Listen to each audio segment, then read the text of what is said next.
Intro music. Hello, everyone. Welcome back to the AAS YouTube channel. And this is part of the good stuff. This is the Sky and Telescope author series. And I'm very happy to have Sky and Telescope author Joe Rao with us today. Hi, Joe. How you doing, Frank? I am Great looking day today. Lovely on this May 21st in Phoenix. And where are you located? I am located in Putnam Valley, New York. We are located about 50 miles due north of Midtown Manhattan. Now, if you were in Midtown Manhattan, you wouldn't be able to see very much more than just the sun, the moon, and a couple of bright planets. But 50 miles north of the big town, up here, I actually have Milky Way on summer nights and awesome. A nice view of the nighttime sky. Not as dark as it used to be many years ago, but it still helps me see things up there during the nighttime that I normally would not be able to see if I were down in the big city. Do you have a telescope? I have several telescopes. In fact, I have. I was going through the attic closet a while back and found a telescope that dates back to the 1960s when I was just a young boy getting started in this hobby. But the telescope I use the most is a 10.1-inch Odyssey Dobsonian telescope. Nice. And I also have big binoculars. A few years ago, my wife teamed up with my mom and my sister, and they went out and bought me the kind of binoculars I'd always dreamt on having when I was a young guy, 25 by 100, so big that you need a big tripod to hold on to. You can't bring these to the ballpark. Let me tell you that much right now. Oh, that is awesome. That is so cool. Very good. Very good. So, Joe, what do you like to do in astronomy with your telescopes or otherwise? Well, I just like to get a chance whenever it's clear and it's a nice looking night to take the scopes out and look at some of the wonders of the universe, be it, of course, last summer we had Jupiter and Saturn. We'll have them again this summer in our summertime sky. Always lovely to look at things like double stars, like the beautiful Alberio, which is a lovely blue and orange through the telescope, and a whole bunch of other things. I like to, and I'm sure the same thing goes for you or anybody who's watching. When you go through a crazy day and when you're dealing with people or if you're at work, you like to just come home and just relax, decompress. And the best way I know to decompress is just to go outside and just, even without the telescope, just look up and enjoy a view of the nighttime sky and the stars and the planets. It's this hobby of mine. I've been into astronomy. I tell people that I've been an assiduous amateur astronomer since the day I first began subscribing to Sky and Telescope, and that goes back to 1967. That's a long, and much to my wife's chagrin, I have every single magazine. I was going to ask you if you had them all. That's great. I have them all, and in fact, I keep them in sleeves. I'm working on this year, but I have about, I don't know, like 40 or 50 sleeves containing all of these magazines. And Sky and Tel came out some years ago with the box set, DVD box set of all of these magazines going back to 1941. So when that came out and I got a box set, my wife said, "All right, now you can use that and you don't have to worry about, let's throw all those magazines." I said, "What are you, crazy? I ain't going to throw those out." And in fact, I rarely ever use the DVD. And in fact, the reason why I sometimes when I look back, let's say at an article from 1974, I'll open it up and I'll go, I remember it's 1974. Mellorama with the little Smellorama, right? Scratch offs in 1974. Yes. At some point, those actual issues are going to be worth something in a collector set like that, right? Well, you speaking about a collector set. Some years ago, I was tipped off that there was a school in Brooklyn, and they had a lot of astronomy books, and they were trying to make some room. They were going to, I think, try to get a larger venue for a classroom or whatever like that. And they said, "We're going to get rid of a lot of our stuff."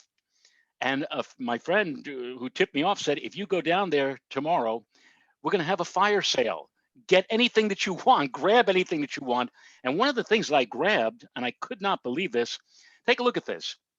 This is a binder, Oh yeah. and this is where Sky and Telescope came from. Mhm. Sky and Telescope was actually two magazines that joined forces, the Sky Yeah. and the Telescope. Mhm. And here you have beautifully bound Oh. in almost mint pristine condition, the Sky. This is before Sky and Telescope came to being in 1941, Okay. and I have every bound issue, every issue of the Sky. Look at this. That is Isn't awesome. this gorgeous? That is And this gorgeous. was, and if I didn't go down there to rescue these copies, they would have ended up in a dumpster and would have been dumped out somewhere in Manhattan or destroyed. And I was able to save them before they met their end. And they now reside on a shelf right next to me, where I'm speaking to you now. And they're one of my treasures in my personal astronomical library. I'm telling you, those things are going to be worth something if they are not already a complete Yeah, set in another 10 years. Maybe not you, maybe your kids or something like that. But yeah, those, it's like collecting Hot Wheels, Mattel Hot Wheels from exactly, exactly. they're worth a fortune now if you've got them. So very cool. And I must say that your reputation precedes you a little bit, and I understand you're quite the eclipse chaser. Not as much as a lot of my friends. I mean, I have some friends who have seen or have traveled to as many as 30 total eclipses, and I only have managed to see 12 thus Oh, far. oh, oh. So But I'm a veteran of three. okay, that's good. Hey, you got to start somewhere, right? You got to start somewhere, and they're really awesome. They're very cool. And in fact, that's going to bring us to this lovely June Sky and Telescope article on an upcoming, depending where you're at, annular eclipse. Well, it's going to be an annular eclipse, not in the United States. It will be in Canada. I'll get to that in just a moment. Right. But and unfortunately, and this kind of surprised me. I wrote the article for Sky and Telescope. My editor was Gary Saronic Okay. at Sky and Telescope, Mhm. and I did the article for him. And of course, this eclipse is only going to be accessible to those who live in the northern and eastern parts of the United States. So if you live in, let's say, Florida or Texas or Louisiana or out west in California, where you are in Arizona, you unfortunately will not be able to partake in this eclipse. But it is going to be a significant partial eclipse. And after I wrote the article and submitted it, and was, as I always do, whenever I write something for Sky and Tel, I always anxiously await the magazine to see how it all turned out. Yeah. And when I got the issue, I was stunned. I was actually not stunned. I was floored to find that it made the cover. It was on the it Yeah. was the it's the cover story. Cover. And I said to Gary, I wrote to him, I said, how did it make the cover if it's not even going to be visible all across the United States? And Gary said that he was aware of one particular picture of a sunrise solar eclipse, and I think you can see a small segment of that on the screen right now. Mm-hmm. And they had a, they always have editorial meetings, and they said, so should we or shouldn't we, if it is such a beautiful picture and we can connect directly with the article on the eclipse? And they made the decision to put it on the cover. And that's what the June issue of Sky and Telescope is all about, is the eclipse on June the 10th. And there will be a link to that in the description below the video. Well, very good. Very good indeed. Well, of course, this is not a total eclipse. It's an annular eclipse. And as I mentioned in the article, it's sort of like a penny on nickel effect. If you can imagine the nickel representing the sun and the penny representing the moon, in this particular case, because the eclipse is going to happen near the far end of the moon's orbit, the apogee point, placing it about 251,000 miles from the Earth, it's just going to be about 5 or 5.5% too small to cover the sun when it's squarely in front of the sun. And so instead of getting the dramatic total eclipse, there will be an annular or ring eclipse, or as the news media has come to call it in recent years, a ring of fire in the sky. Very good. So we have a little geometry here of what you just described here, and penny on nickel effect. Very cool. And then there's this really great image here, the cover image of the article. Right, that's the cover that's the image that Gary was aware of, and he said if we can manage to go through the machinations of, I guess, getting permission or getting it to use it, that was the image that they wanted to put on the cover to connect with the article that I wrote. And like I said, I was when I opened up and I saw that picture, I immediately knew, oh my goodness. I mean, that's my article is about the eclipse, and it turned out that is the thing that you see immediately when you get the June issue of Sky and Telescope, and takes you right to my story about the eclipse. And I was flattered. You're always flattered when you get the cover of a major scientific journal like Sky and Telescope, and it was just great. Very cool. And thank you, Colleen Pinsky, for that wonderful shot. All right, and then we get into the article itself. So, Joe, take us away. Well, the article basically just talks about the geometry of what is happening between the sun and Earth and Moon, and this particular situation. You see on your screen right now an image of a very large annular eclipse that occurred in 2012 out your way, by the way, Frank. In fact, I went to Arizona to see that annular eclipse occurring close to the time of sunset. Dennis DeCicco, a longtime senior editor at Sky and Telescope, photographed this eclipse in May of 2012 from the Carl Jansky Very Large Array Telescope near Sarago, New Mexico. And that was an eclipse that occurred near sunset. The one that's going to take shape now in a few weeks will be actually a sunrise eclipse. And my personal feeling is that if you're going to see an annular eclipse, and I actually have seen two, I saw one that was almost virtually a total eclipse. In fact, at the time when the when we had maximum, you could actually see Baily's beads all around the sun. It was that close to being a total eclipse. That occurred in South Carolina. And the other eclipse was the one I just mentioned that Dennis shot near sunset in New Mexico. To me, if you're going to see an annular eclipse, see it either when it's low in the sky at sunrise or sunset, and you get the attenuation of the sun's light, diminishing it and having that orange or reddish effect to it.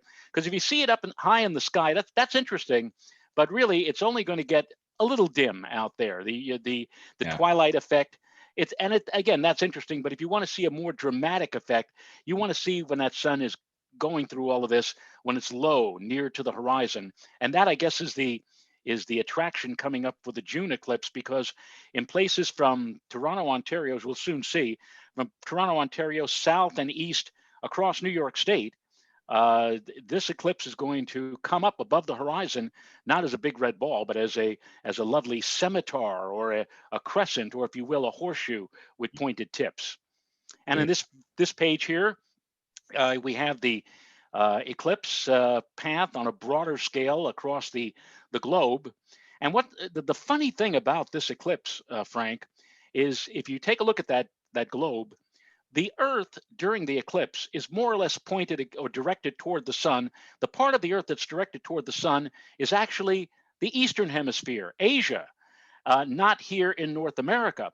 But because we're so close to the summer solstice, the Earth is tilted about 23 degrees toward the sun, and the shadow, which is going to move across the polar regions, actually ends up initially being projected over the North Pole, over to the other side of the globe, onto North America, where indeed the sun is going to be rising. And that is why we're going to get this sunrise solar eclipse. Very nice. It's a great geometry picture there. Lovely.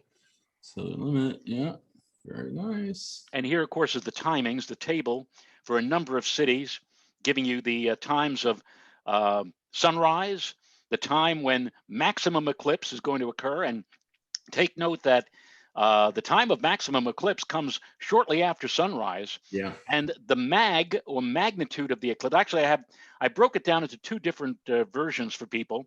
Okay.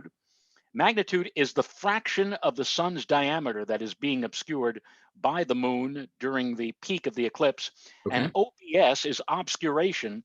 That is another way of defining how much of the sun is going to be covered, but in terms of the total disk area of the sun. So a few years ago, I put out a release or a news commentary about an eclipse, and I used magnitude to define how much of the sun was going to be covered. And some person from one of the local newspapers called me up and said, there's a discrepancy here. And I said, what's the discrepancy? He said, well, I have this release that says that 72% is going to be covered, and you're saying 80%. So where's it? And I knew immediately what she was talking about. I said, what you're describing is how much of the total area of the sun is going to be covered. But what I am defining is the fraction of how much the front edge of the moon has made its way across the solar disk. Both values are absolutely correct. So when I did this article for Sky and Telescope, I said, what I ought to do is I just ought to put both the obscuration and the magnitude. This way, there's no doubt or no, both of those numbers, the magnitude and the obscuration, is correct. It's the same, but it's just stated a bit differently for viewers. Area. Yep. And then altitude there. Altitude, and of course, since it's so near to sunrise, you would not expect the sun to be very high in the sky. And you can see there on that list, 2.8 degrees, 0.6 degrees for New York at peak eclipse, 3.3 for Boston, 2 degrees for Hartford, 3.6. So you get the idea. The sun is going to be down low when the eclipse reaches its peak, and that should be a clue to all of those in the northeastern United States that if you want to see this eclipse to its best, you ought to, in advance, go out and scout a place that gives you a good, flat, clear, unobstructed view of the east-northeast horizon, because that's where the sun is going to be coming up on the morning of the eclipse, June the 10th. Looks like some of the larger magnitude and obscurations are in Canada. So what is the possibility of going to Canada these days? Well, that's the problem. A lot of people I know were making plans to get into the zone of the annular eclipse, which starts just north of the north shore of Lake Superior and then moves northward up through central Canada. But unfortunately, because of the pandemic, the border between the United States and Canada is still closed. Hey, look, the Toronto Blue Jays, for goodness sake, the ball players that represent Toronto Blue Jays aren't able to play in their own home ballpark. They have been playing down in Florida because they're not allowed to go to Toronto to play a baseball game. So until this pandemic ends, the borders are going to remain closed. And unfortunately for amateur astronomers here in the United States who wanted to see that beautiful ring of fire at sunrise, you're not going to be able to do it because the borders are closed. Now, I hasten to mention also that our good friend, our mutual friend, another senior editor at Sky and Telescope, Kelly Beatty, has arranged with an airline to actually fly into the zone of the annular eclipse. To do that, his flight is going to leave Minneapolis before dawn on the morning of the eclipse. They'll get up into the air, they'll fly over the border into Canada and position their aircraft to catch the sun as it's moving into the ring phase at about, I guess, 35 or 40,000 feet. Good friend of mine and of Kelly's, but a friend of mine for more years than I care to remember. Actually, we grew up together in the Bronx. Glenn Schneider, Dr. Glenn Schneider, he has drawn up the flight plan, and he's done this for many other eclipses, but he drew up the flight plan for this eclipse for Kelly's benefit and for all who are going to be on board that flight. So if you really want to see the ring phase of this eclipse and you can't get into Canada, the next best thing is to hook up perhaps with Kelly Beatty and see if you can get on board his aircraft to fly into the annular eclipse zone to see this beautiful sight, this annular eclipse. Indeed. And in addition, we do have quite a number of Sky and Tell subscribers in Canada. So those of you who will get a good shot, do share with what you got. Oh, here we go. Here's a lovely image of this. The path, a little closer blow up. Right, and you can see this line right here is the southern limit of the partial eclipse, and of course, then above that is the line that delineates where the eclipse is going to be reaching its peak at sunrise. And you see the path of annularity. The reason why the path of annularity, by the way, is so very wide is, as I said, the shadow or the antumbra, the negative shadow of the moon, where the ring phase is going to be visible, is going to be projected over the North Pole onto the other side of the globe, onto Canada.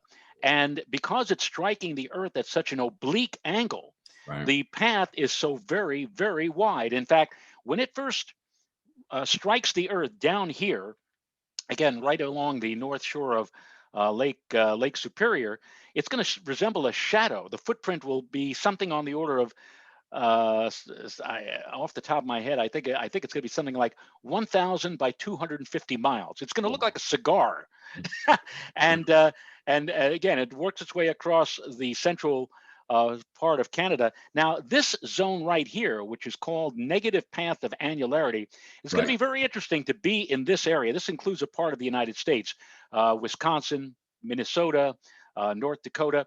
If you live here, you're not going to see the ring eclipse, which is a pity because that path of annularity, if you extend it back past this line, would be visible, but the sun is not above your horizon. Got it. So you miss out on the ring phase of the eclipse. But I say that if you live here, you really ought to pay close attention to the dawn that morning, because since the sun is almost completely covered, but below your horizon, I would have to say that the twilight effect is going to be considerably subdued, and who knows, there may even be some unusual coloration of the dawn that morning. If there are clouds, high thin clouds near the eastern horizon, they may take on a rather weird looking effect. So even if you're not in the annularity path and you live in this part of the United States, if you're in this zone, you want to take note of the sky before sunrise, because you could see some rather unusual effects. And I suggest in the article, maybe you ought to take some pictures or video the day before the eclipse, or maybe the day after the eclipse, and then compare them to the actual morning of the eclipse, because I think you're going to see some dramatic differences in the sky between eclipse morning versus any other morning without an eclipse. Keep going, do an analemma. Very good. And here we go. Here's some of the locations with that negative path. So from Minneapolis to Minot. Right. Well, in Minneapolis, for example, if you're in the Twin Cities, like, well, home to Mary Richards and Lou Grant, if you're a big fan of that show, you got the maximum eclipse coming at 4:51:19, 4:51 in the morning. But look, the sun is 5.7 degrees below the horizon, and the sun doesn't come up until 5:29. And by the time it does come up, you're only going to have about a third of the sun's diameter covered. So you miss out on the main show of the peak of the eclipse. But still, if you live in Minneapolis or Duluth or Fargo or Winnipeg or Minot, North Dakota, all of these places will have the sun below the horizon at the peak of the eclipse, but so much of the sun will be covered when it's below the horizon that it may have an impact on the twilight. And again, you may want to get up and just see what it looks like out there. Make a mental comparison if you go out the day before, and then make a comparison, obviously, to what's out there during the morning of the eclipse. And for those who are in parts of the country where the eclipse will be hitting its peak before sunrise, I have another table here, which again gives all of that useful information. Places like Philadelphia, the sun doesn't come up until just after the peak of the eclipse has occurred. But there are other places that are well out away from the main zone of visibility. Charleston, for example, the sun will rise at 6:14 and the eclipse will come to an end about 7 minutes later. So you're not going to see all that much of the sun covered by the moon from Charleston. Maybe a little bit of a bite. Take a bite, if you will. And here's the other thing that is interesting about this. we always tell people, members of the general public, please, please be careful. Don't look at the sun directly during a solar eclipse. They, one of the funniest phone calls I think that ever came into the Hayden Planetarium, where I'm an associate and have Huh. been for many, many years Okay. here in New York. One of the funniest things I ever heard was the day before a big solar eclipse in the New York City metropolitan area, partial eclipse. And of course, we've been telling people for days and days, don't look at the sun, don't look at it, it's dangerous, you know, project the sun's image or use special devices. So the phone rings, and one of the astronomers at the Hayden Planetarium picks up the phone and says, yes, Hayden Planetarium. And this guy's voice said, I have a question about the eclipse tomorrow. And the astronomer said, yes, what can I help you with? Can you tell me what time that eclipse is going to come to an end? And the astronomer said, yes, sir, it's going to come to an end at 2:54 in the afternoon, tomorrow afternoon. He said, oh, okay, let me write that down, 2:54, right? He said, yes, sir. He says, all right, so that means I can look at the sun after that? And that's what people think. They think that because there's an eclipse, it's dangerous to look at the sun. No, it's not. The sun is dangerous all the time, but because there's an announcement that an eclipse is happening, that's when everybody says, hey, I got to look at the sun. I want to see that eclipse. And they start staring at the sun. And that's when they put their eyes in jeopardy. But this eclipse we're going to have a problem. And the problem is this: you, I'm sure, Frank, and everybody watching have many, many times in our lives watched a beautiful sunset, the sun looking like a big red ball dropping into the western horizon, or when the sun rises, it looks like maybe a maraschino cherry, because the haze is so thick and it looks like a big red ball. And you've looked at that and you've stared at that, or while we've done that, and it's a possibility that the sun may come up looking that way, albeit a crescent, on the morning of the eclipse. We still need to warn people, don't look too long at the sun, because while the visible light has been attenuated, while the ultraviolet rays, which give us a suntan, have been squelched, there is still the infrared rays, which come right through that haze unabated.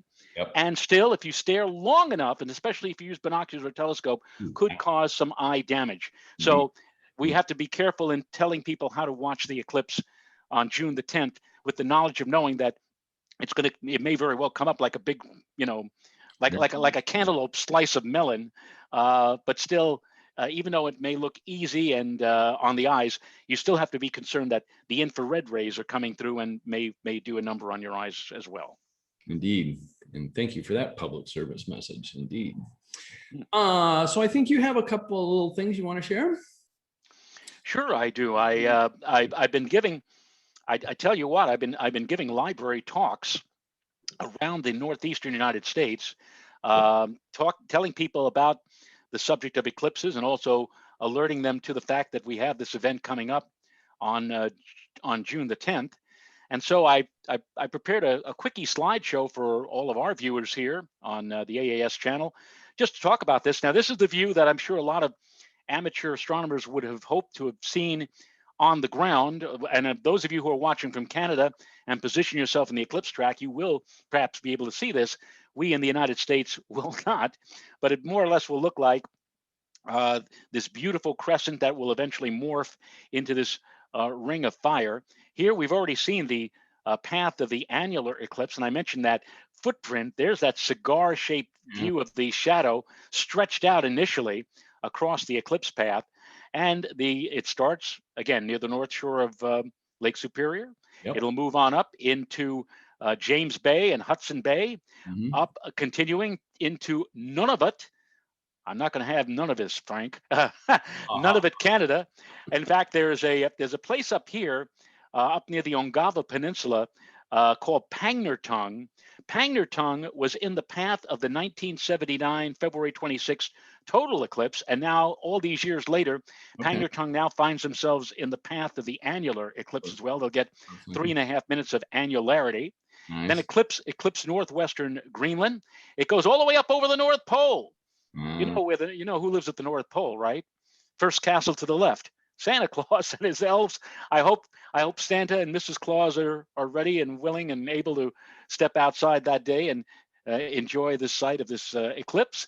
Then it continues over the North Pole and finally comes to an end somewhere over northwestern northeastern, I should say, Siberia. So these are lovely sites. A Pangnirtung or northeast Siberia. There's a great place to take the wife and kids. You know, next time you have a chance, right there.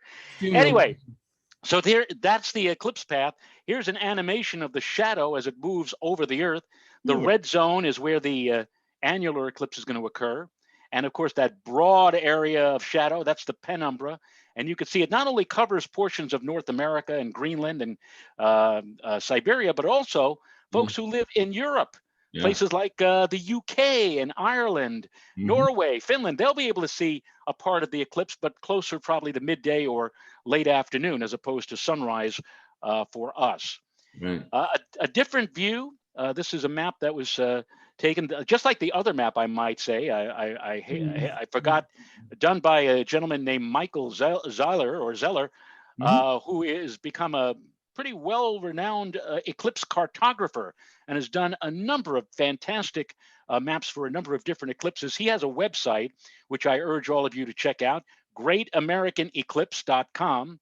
That's going to be a great place to go to check out the circumstances of not only this eclipse, but also the eclipse of there's going to be another annular eclipse in October of 2023, not too far from where you are, Frank, in Arizona.